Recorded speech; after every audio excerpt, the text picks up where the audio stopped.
Hi, this is Curtis with the urbanfarmer.co. Today we're going to be talking about bed preparation.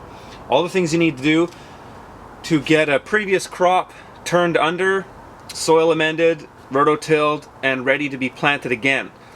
You know, as urban farmers, when we're operating on a small land base, we need to get more production out of our land. In order to do that, we need inputs. It's the reality of urban farming. So we're going to be putting in a good amount of compost, fresh compost that I purchased from a friend of mine, and we're going to be putting in a little bit of organic fertilizer, which is bone and blood meal. We're not going to be using too much, but just enough to give a bit of nitrogen to these crops. So come with me and check it out.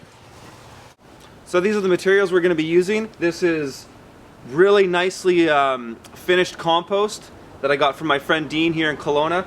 I normally do a lot of my own composting, but in the winter I don't get the same amount of production out of my compost bins as I do in the summer, so I have to buy some in, but I'm happy to support another local business to do that. So the compost is the main ingredient that's going to add organic matter and some fertility and microbial activity to the soil. And then we're also going to use a organic fertilizer mix of bone and blood meal, so that's just going to give us a nice boost of nitrogen to the crops.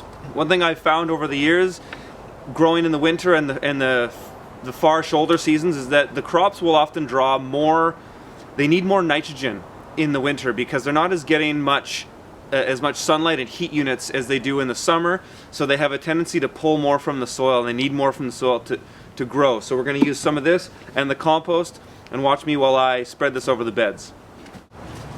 Okay, first thing we're going to do before putting in our compost is just put a light dusting of our organic bone and blood meal fertilizer mix. Just spread it on the beds. We don't need a lot. I've already done this bed, so I'll just do these two, or the other four.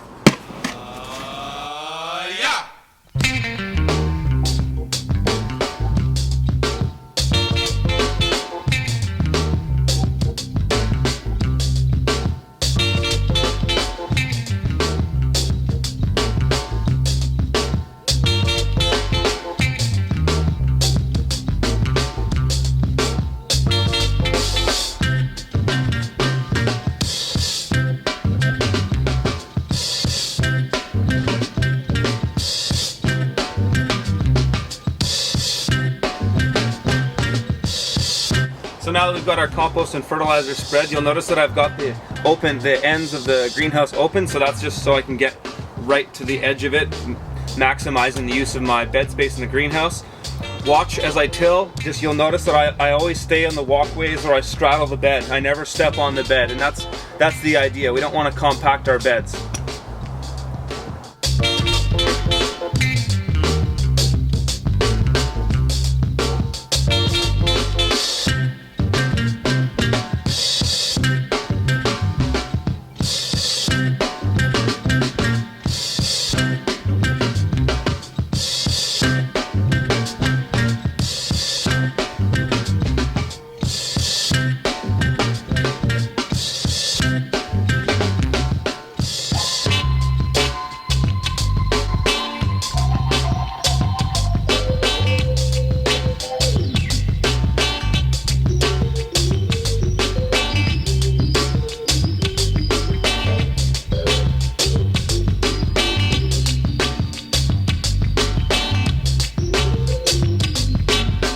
So that's pretty much it. We've got our beds all tilled up, our soil amendments are in, and now these beds are ready to plant. We're just going to let them sit for a couple weeks until the weather gets warmer, and we'll put some cold hardy greens in here. If you like what you've seen today, hit the like button, subscribe to our channel, and share these videos with your friends. Thanks for watching.